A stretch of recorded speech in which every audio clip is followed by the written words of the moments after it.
著名歌手陳松伶近日從香港遠到灣區參與兩場生命恩愛動聽慈善福音演唱會，透過歌聲傳送愛同希望，同時亦都為美國慈親基金會籌款。演唱會收益將捐贈中國天津和平之君兒童福利院嘅孤殘兒童。美國慈親基金會係由美國太子行創辦人楊應瑞於1994年創立嘅非牟利組織。基金會喺2003年喺中國天津開辦咗首家中外合資嘅兒童福利院，20年嚟為數百名患有先天殘疾嘅孤殘兒童提供庇護同醫療照料。陳松伶讚賞福利院為呢一啲患有各種先天殘疾嘅孩童所提供嘅全方位照顧，亦都希望能夠為呢一啲孩童出一份力。呢個亦都促成咗呢一次慈善演唱會嘅舉行。咁我哋係真係好用心，因為我哋確實係我哋喺生活入邊是接觸了孩子。這次的意義，我們就是為了孩子來做一些事情。我們也有一首的主題曲是為了孩子而寫的。他是一個香港人，但是他寫的就是一個普通話的歌詞。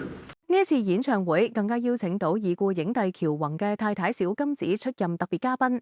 93歲嘅喬媽媽保持佢一貫嘅親切笑容，佢將會喺演唱會上分享佢嘅信仰之路，希望為大家帶嚟正能量。神非常愛我，非常祝福我。我活着為什麼？吃吃喝喝睡睡，吃吃喝喝睡睡，那多沒意思啊！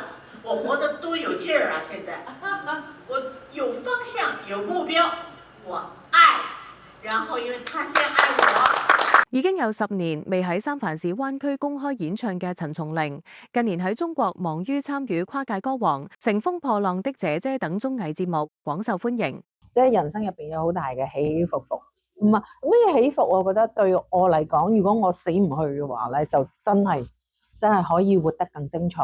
咁所以我會將自己咧係我會諗得咧係要積好多，同埋咧我要係散發自己嘅生命力更加多。佢尋日喺演唱會前嘅新聞發佈會上表示，呢個唔單止係一場演唱會，更係一個關愛社會、回饋他人嘅慈善活動。佢呼籲大家支持美國慈親基金會嘅工作。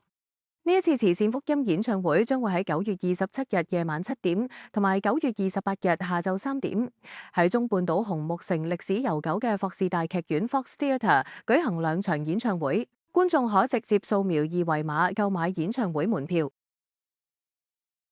天下衛視記者採訪報道。